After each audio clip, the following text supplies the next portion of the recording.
something seems to click with what he was able to do on Sunday. How did Sean Payton's game plan, though, Mina, make a difference? He's so good. Yeah.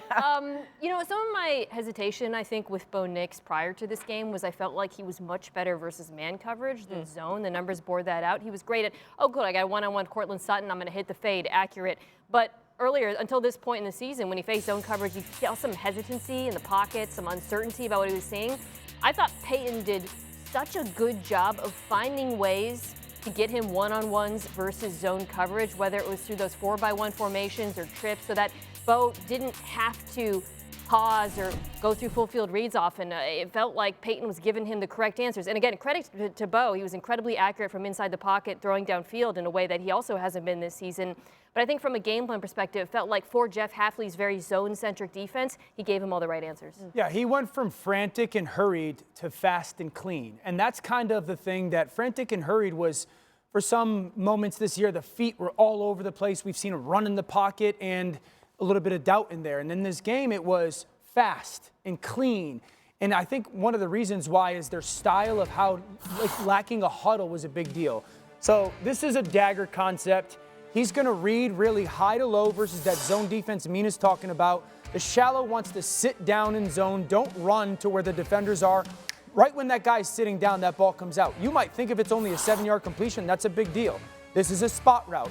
A little 5-yard sit and the back to the flat. Right now, there's the vacancy to Sutton.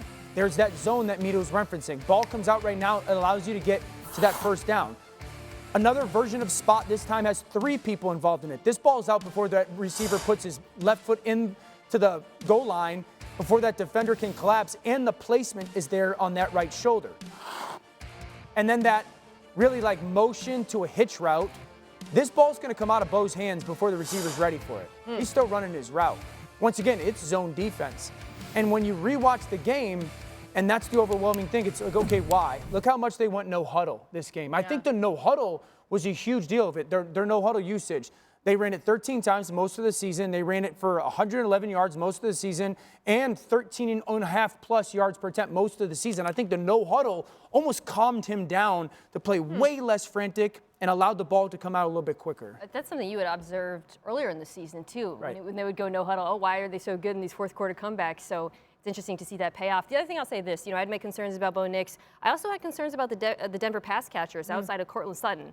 They were amazing in this game. Going back and watching some Franklin's really stepped up, Franklin is becoming like a legit number 2. Sutton was unbelievable in this game. I think he's kind of overlooked sometimes in terms of being like one of the true great X receivers. So when we think about this Broncos team and on a potential Super Bowl run, they stepped up as well. It's just funny. I would think most quarterbacks, when they go no huddle, would play a little bit more sped up. Yeah, I'm curious about that. Like, why would he be more comfortable that way? Is it because just everybody knows the calls more? Yeah, He's I not think communicating them. Young kid coming from college, so a little bit more of what they're accustomed to. When you play no huddle, you'll get a little bit more of vanilla. I don't want to say vanilla defense, but defenses can't necessarily get overly exotic because they can't necessarily get their calls in. It's a weapon. It's a clear indication of when we're in this formation, they're going to get into this coverage. If you just saw this coverage, you're probably going to get that coverage again. So it's cutting the fat off of plays. Since Jacksonville's bye in Week 8, the Jags have gone 6-1, while quarterback Trevor Lawrence has recorded 18 touchdowns and seen a massive spike in his QBR. In Sunday's win over the Jets, Lawrence threw for a career-high 5 touchdowns while rushing for another, becoming the first player in Jaguars history to account for 6 touchdowns in a game. Dan, how has Trevor Lawrence been able to run this offense so effectively lately? Man, kudos to Liam Cohen and Grant Udinski. Double motions, a little bit of the Rams flavor, and then all kinds of play actions.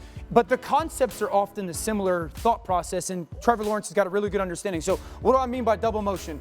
Watch Jacoby Myers. They're in 3-0. Here he comes all the way across the formation, lines up as his out wide receiver. Now he's going to double motion and get back into an insert between the tackle and that tight end. What's the concept? Okay, you're going to run this dagger where there's big in. Here comes Jacoby on this shallow, and then BTJ is going to be this through route. That through route, I'm going to put as number 1. Man coverage, it's an alert for us, and it's really about that backside defender. Does he commit with this ball fake? Yes. That backside defender steps up. There's a vacancy back here for Brian Thomas Jr. to be the wide receiver that's going to be on that clear route. Ball comes out for Trevor Lawrence versus man coverage. Flatten it off. double motion, under center play action. Go a little bit later. Now we're in the pistol. We've got 2 tight ends here. We're going to get a very similar concept. We are going to get our through route here. The back is going to be a check down sitting right there. And then we're going to get this big in by Jacoby.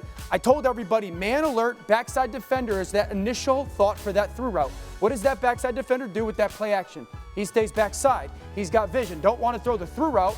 But Trevor Lawrence has so much trust in with the receivers. That ball comes out. These guys have pretty good depth right here. But that in route's thrown on time. Jacoby Myers, beautiful. Now let's go under center. Talked about the double motion. Strange starts on the right, goes to the left. He gets set. All of a sudden, here it comes again with that double motion. We're going to lead with him and pull that front side offensive lineman. So here's this look with the ball fake. And we're then going to replace it with the tight end leaking. Ball comes out. Different version of play action, another chunk. All the different versions of play action in this offense with those double motions. The quarterback is so confident in what he's looking at. Watching this game in particular, because they leaned so heavily on play action and it was so good, really drove home for me, how important the acquisition of Jacoby Myers was. He's been huge. Thinking about Liam Cohen, this is from the Shanahan tree. These Shanahan-McVay offenses need a receiver who can do dirty work. He's part of the run action, who can navigate through traffic, as you saw, and then you saw him run the dig. The middle of the field was not a possibility for Trevor Lawrence. They were using Brian Thomas Jr. there, and it was not his game. But they got a receiver who's amazing at working. I mean, he took contact on that dig. It was well covered, but he held on to the football. Trevor trusts him. So, speaking on the theme of play action, I just love the way Liam Cohen sequences his plays. And this one I love so much. It's inside zone with the fullback lead. That's Brenton Strange. This is blown up. It's a run attempt, but the safety fills. And so this is just a 2-yard gain. You're thinking, oh, okay, that's for nothing, that play's dead. Out of the I formation. Okay, so this is in the 3rd quarter.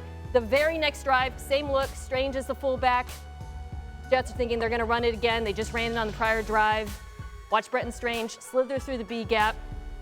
Biting so hard on the play action, and then he's wide open for a huge gain. I think Liam Cohen is brilliant at when he puts together his play action game, not only coming up with runs that, watching them all, I'm convinced they're going to run every time, but also sequencing plays to set up payoff plays like this one down the road. Yeah, the play action game it's never really been something Trevor's used. We've talked about the middle of the field hasn't necessarily been something. He's always been great with out routes. He can throw the out route with anybody in the NFL. But the way that they are getting to so many different versions of play action, while also not running the football unbelievably effective right now. Run the football well for play action to work. And it's funny you brought up Shanahan. Yeah. One of the things with the quarterbacks with the Shanahan offense is always like, he's going to be open. Yeah. So I think that's what you're seeing with Trevor Lawrence is like he's cutting it loose because he has so much belief in the call. And he's going to catch the ball because Jacoby Myers is actually catching the football for him. So the drops are finally down in Jacksonville. This offense is legit. This quarterback is as hot as anybody, and there's a lot you got to pay attention to. You know what else is brilliant is the way that you guys did that together. It was really cool. And I don't know if that's ever happened. You missed this. A little sequence ourselves. I tried to sneak in and I snuck behind you. So just full transparency, Mina did not see me. She's locked in, dog. Back out. She's locked in on ball and what Liam Cohen's doing with this Jags offense. Okay, Darnold led the NFL in QBR, yards per attempt, and yards per completion. However, since week 11, that matchup against the Rams, Darnold ranks near the bottom half of the league in each of those categories. And Dan, you've talked in recent weeks about some struggles on that Seahawks offense. Where does it start? They're one-dimensional. They try to run the football, and they can't. The problem is they get to 2nd and 5, want to run the football, and they're in 3rd and 7. So it's a multitude of things. This is actually a good starting point on the toss. Tight end has to get up to that 2nd level linebacker. They don't. This is 2nd and 6. Now we're in 3rd and 9. Disadvantage for the offense. Let's pull the backside guard. This is a problem for them, their right guard. That's a huge seam if we just get that block. Meet in the backfield, 3 yards of penetration, that's 2nd and 5 becomes 3rd and 8. Now this time they actually do a decent job up front. I would tell the back, hit it downhill, but he's starting to cut back into a run pressure. That is 2nd and 7. We're now in 3rd and 6. And then you get underneath the center. You're trying to get a counter. Once again, good starting point, tight end whiffs. And so usually in your run game, it's always somebody that misses that block. And I think that's where Seattle is they've got an issue at right guard, both in the run and the pass game. But when they're trying to run the football on 2nd and easy downs, it's almost hurting them more on 3rd down. And being one-dimensional against an elite defense or high-end one like the Rams, I think is an issue. The Rams are going to dare them to run the ball. I expect them to play with a lot of light boxes in this one. Going back and watching some of Sam's struggles the first time around, a couple of things that I think that Seattle can do to try to improve on that performance. One, I would put him on the move a lot in this game. So the Rams pass rush under Chris Shula came in with a plan clearly to try to get pressure in the interior, ran tons of games, blitzes coming up the middle, but they left the edges actually soft. And when they did run a few bootlegs in this game, they had success. I'd rather see even just like a short little bootleg to a tight end on 2nd and 6 rather than an unsuccessful run. I think they'll have some success there. They got to come in with a plan for the 5-man pressures. They're going to use that. And then the disguised coverage is something that Sam has been struggling with over the last month. Teams have doubled their use of disguise against him. His numbers against that have dropped precipitously. You're seeing him not quite confident in what he's seeing downfield. Totally. Got to come in with a better plan. Yeah. In relation to Sam right now he did such a good job of clicking through progressions until that Rams game. And you even heard it in the report with Lindsay and Brady of talking about that being the concern. That's going to be something that the Rams are going to constantly change the picture. I think it'll be huge for Kubiak, their offensive coordinator. And also, I'd make Forbes tackle. Forbes is a great cover corner. He has not tackled well recently. I would make him tackle on the perimeter to Jackson.